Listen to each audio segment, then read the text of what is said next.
Well, if you're a fan of the Ghostbusters series, you know what the refrain is. I ain't afraid of no ghost.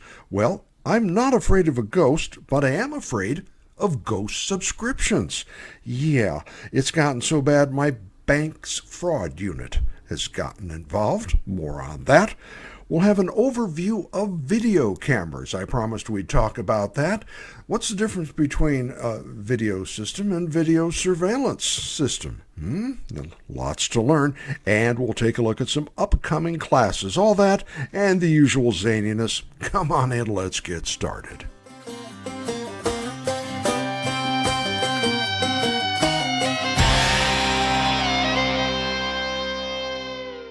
Well, hi, everybody. I'm Bill Bateman, part of the team here at Refuse to be a Victim Personal Protection Training. We are located, say it with me, people, in the Medford-White City area of Southern Oregon, 6800 Kershaw Boulevard, and it is where Kershaw meets Corey, out there in the White City area. The old Camp White Range, it's a historical landmark, and it's a whole lot of fun.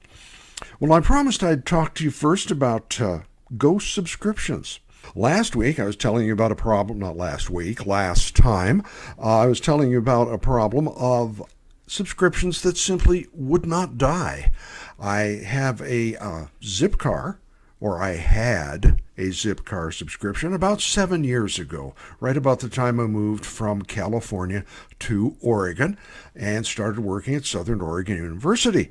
Well, that no longer is used. Things changed, didn't need it, but just this year, when I was getting my tax information together, I noticed that my bank account was being debited for about $140 in subscriptions and fees to renew this old subscription. Well, I couldn't get into it because the email address has changed. I have retired from the university. As such, that email address has been required. I've sent a number of emails. I had a number of phone conversations. And what did I get this month? Again? That's right. Another reversal of my reversal charges. Well, I've tried being nice. I called them for the last time, and I was very polite. I even had a witness so nobody could say I was rude or hard to deal with. But we'll get right back to you. We'll get back to you. That was a week ago, let's be accurate. And I finally have lost my patience, and I reverted to the Chase Bank Fraud Unit. Now, to make it a little more interesting, I also used a service called SurveyMonkey, and we were doing those little surveys where you click a button and thank you, and yes, I like this, I don't like that. We were doing that for our customer service, again, several years ago. This one I forgot to cancel. That's on me. Called them up, talked to them, explained the situation within 24 hours of finding the charge, and they were very professional, very nice, and said, boom, we'll take care of it. And that was good until this month when, that's right, the zombie charges were back again.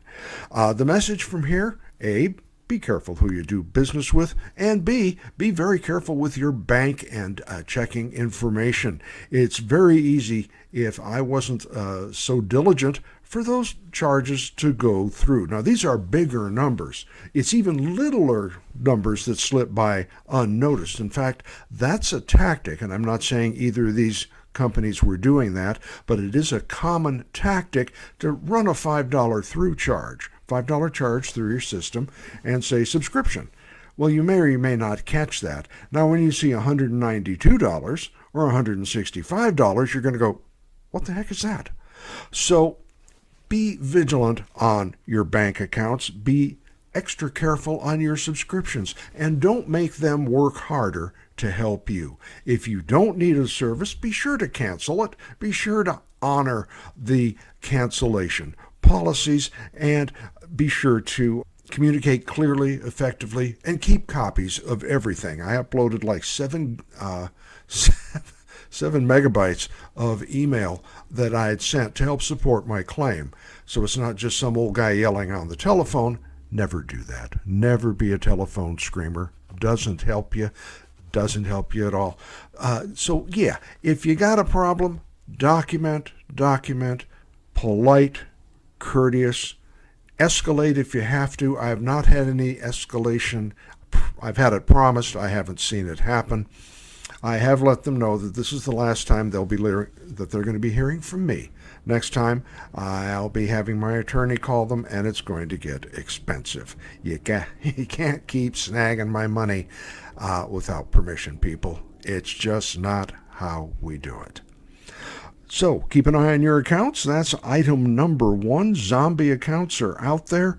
Ghost subscriptions, I am afraid of those.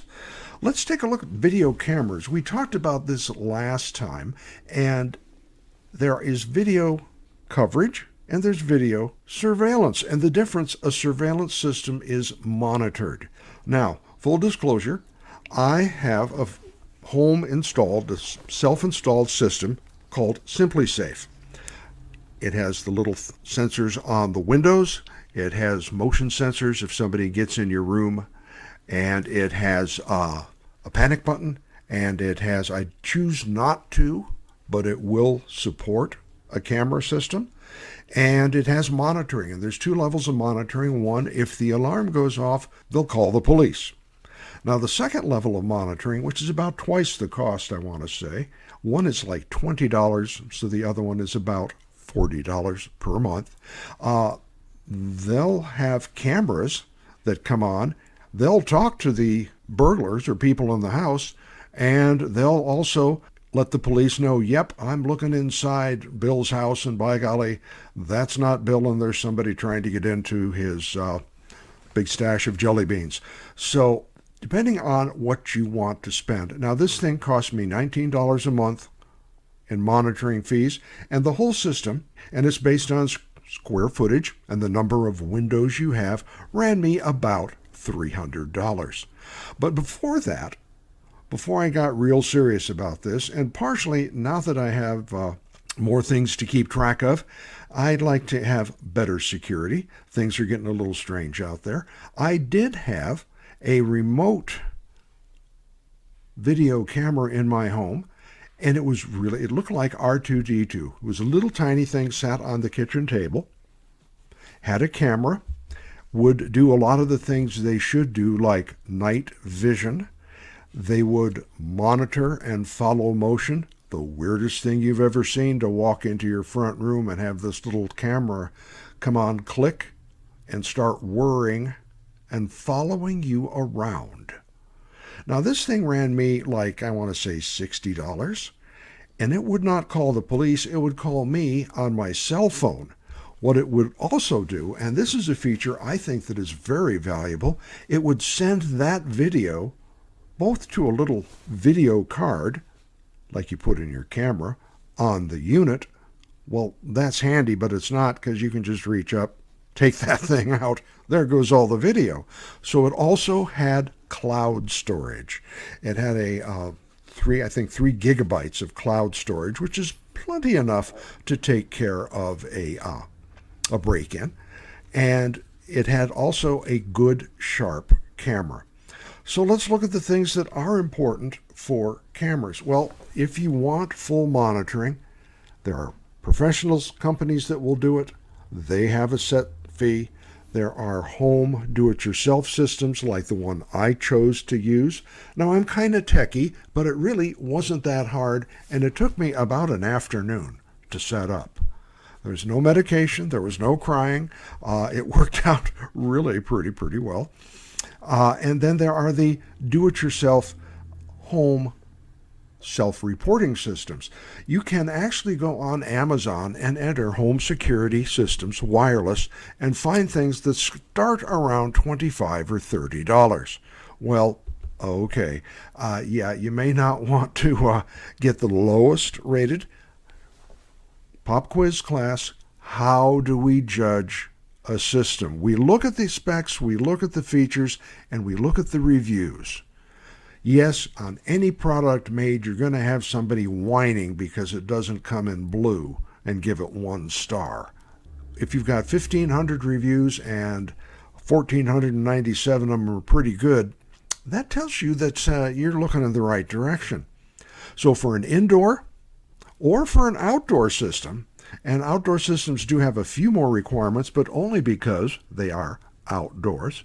You can do it yourself between $100 and $200, or connect it to a self-monitored system for under $300.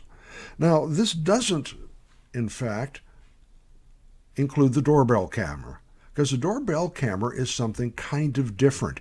They're going to record video, they are going to have cloud storage, but they have to go into your existing doorbell system. This is going to require some wiring. You might want to talk to, I am not an electrician. One of our team is.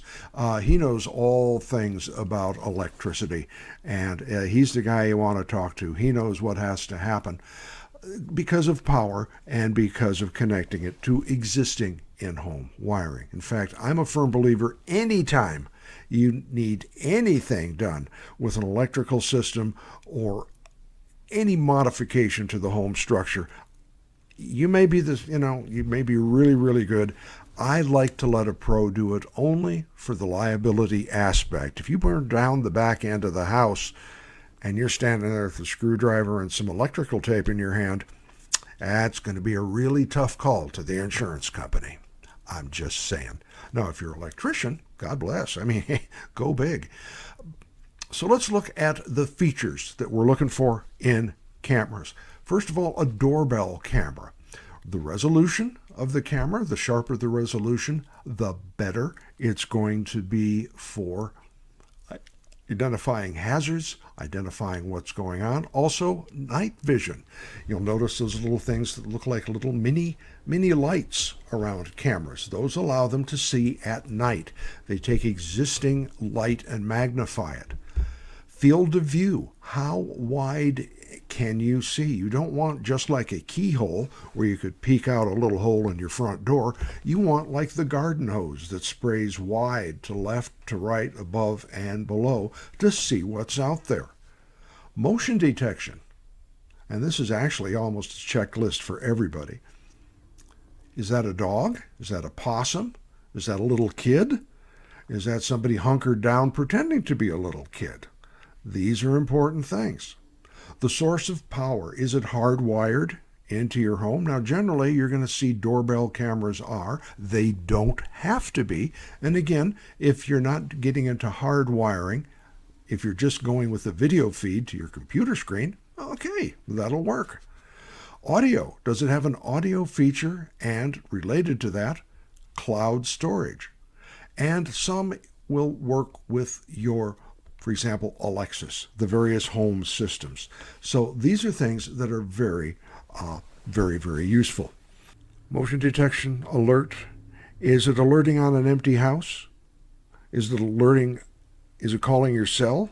Is it calling a call center?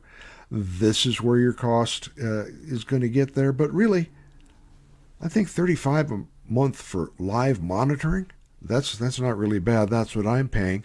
Check other systems, check guarantees. Where is this call center? What is the history of this company you're dealing with? Like any other service, the reputation of the company is going to be really, really important. Let's see what else is important. Motion detection we talked about. If you're going outside, does it have a light? Think many of these systems come like an external patio light might be, and in the center is the camera. This gives you full night vision. You don't have to worry about picking up existing light. You're going to have light provided to you. And I think for almost anything, cloud vision is important or cloud storage, because this information is going to be used later to deal with criminal prosecution, and you should be able to clearly identify what this is for. I talked last time about getting ready for summer and knowing who's in your yard and knowing if you're sitting there. And I saw this in a magazine, and I can't remember, or I would tell you where I read this. I think it was in the Concealed Carry magazine. And they told a story about a couple who lived out in a fairly rural area, and they were sitting there on their sofa, and somebody tried to come in through the screen door, and there was a confrontation, and police were called, shots were fired. It was a very serious, very frightening situation. It ended well for our homeowner, but they kind of got in some trouble because it was pointed out this bad guy came through your gate, which was a goodly distance from the home. You didn't know it. Came all the way across your yard. You didn't know it. Looked in all your windows. It was double jeopardy. How were you supposed to know? And were able to just start yanking your screen door open to come on in. These are some areas that you and I, as preppers, as people who are concerned about our home and our family and our situational awareness, as we've been talking about, these are things we should know if somebody comes in our front gate. You don't have to set off a flare and a marching band, but there should be a ding-dong and maybe something pop up on your computer screen. Lights in the yard. My yard is lighted. My yard has motion sensors in it. Not because I'm afraid of ninjas coming to get me. I'll never hear them anyway. But I am concerned. Some of the neighbor kids are pretty squirrely. We've had an occasional unhoused person show up here in the area and try to see if you're really serious about not using that lawn furniture you had on the back patio. Knowing what's outside your home is your responsibility, and protecting it is your responsibility. The front door, when we moved in, there was just your basic screen door. Well, we got rid of that. Second thing we did, we made sure that it was a solid metal door, like a storm door, that you could open and get ventilation, but it locked. Now, is it a blast door? Is it a security door? No, but it's metal, and you're not just going to yank it off the hinges. You're going to have to work at it, and that's going to give us some time. So looking at your home as we start getting ready for 2024, for this season, it's going to be hot. Windows are going to be open, or your cooling system's going to be running, and that's noisy. Not super noisy, but it's a background noise that you get used to. Would you know if somebody entered your yard? Would you know if somebody was out in your yard? Have you looked out your windows, looking at your existing lighting system? Would you know if there was somebody moving around? I have my lights set so if there's someone moving between the lights and the house, those lights are going to go off and on. I'm going to be able, without even seeing the individual, to be able to monitor motion in my yard. Now, this does not mean you should be running around on full alert all the time. It does mean you should be giving yourself full advantage for your home court defense. Home court advantage. What is your plan? We've talked about this before. Part of the planning process in an emergency, if somebody comes to the door and it's the sheriff, bang, bang, bang, we got an emergency, you got to go. I have it set so people can find my front door. I've got my hose coiled up, my rakes and tools. I don't leave tools out where somebody can get them and use them to get into the house. I also don't want somebody, especially an emergency worker, if I have to call an ambulance and paramedics are coming up my front walk and the rake's out there and they fall over that and get hurt, or worse, do a Chevy Chase and smack themselves upside the head. It's funny on TV, but if you've ever done it in real life, not so funny. So we're going to be gardening. We're going to be out in the yard. Let's keep our walkways clear. Let's keep our hose rolled up. If you're trying to get out of the house in an emergency, get tangled up in the yard furniture, no. All of these things are things to think about now. Season is just starting. Look at, do you want an external light? Look at, do you want just a simple alert?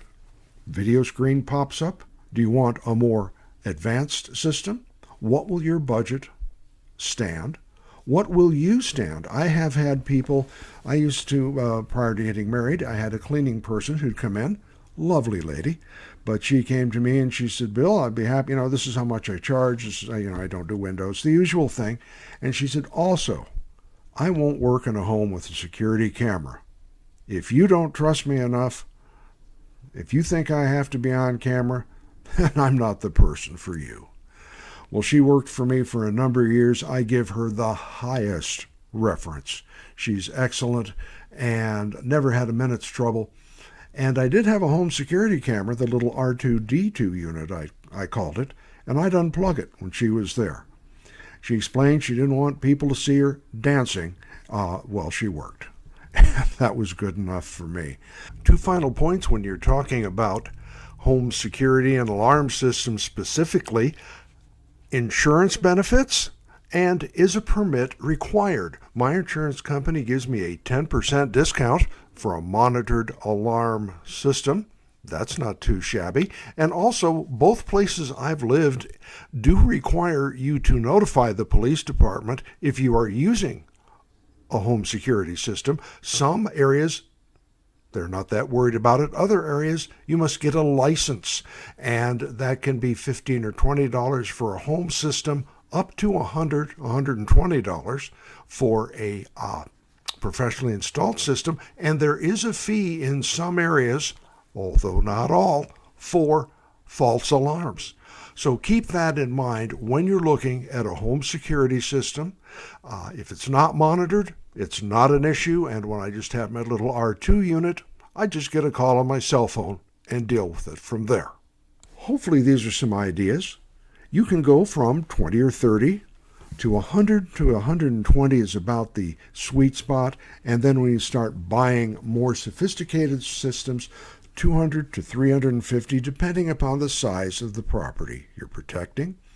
Internal and external cameras.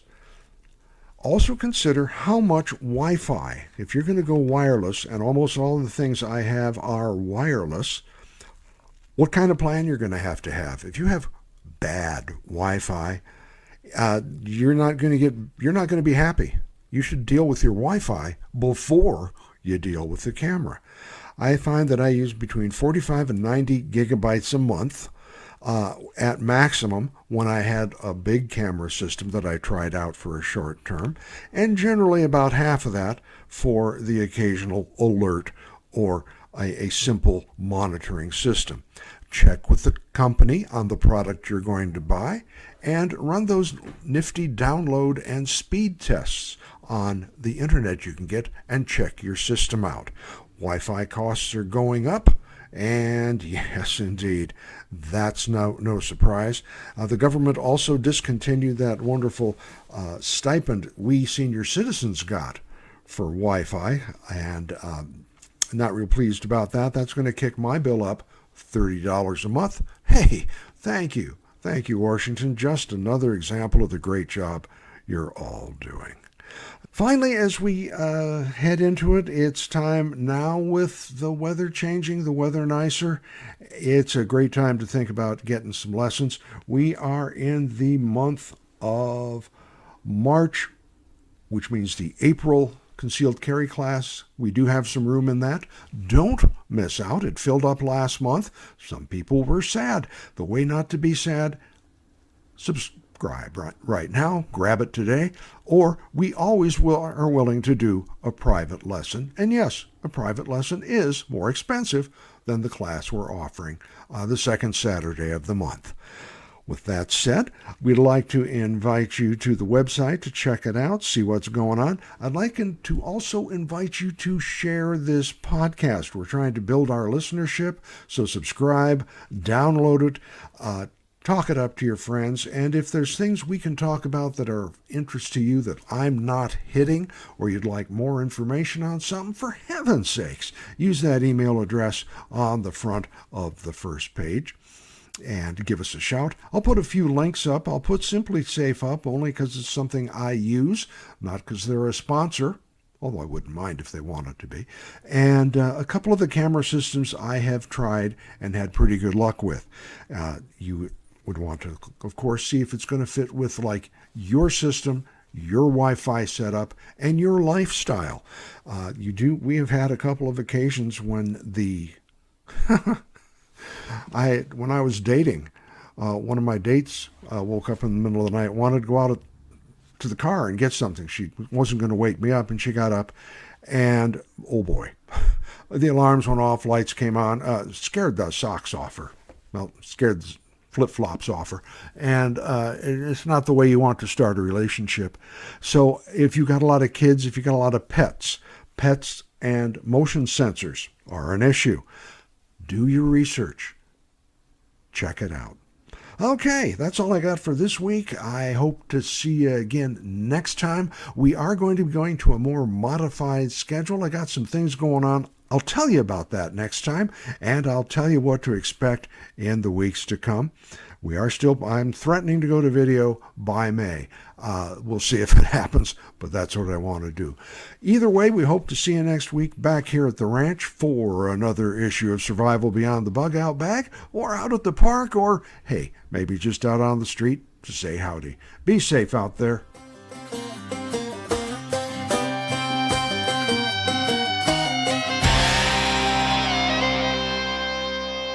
The preceding program was a presentation of Retired Guy Productions.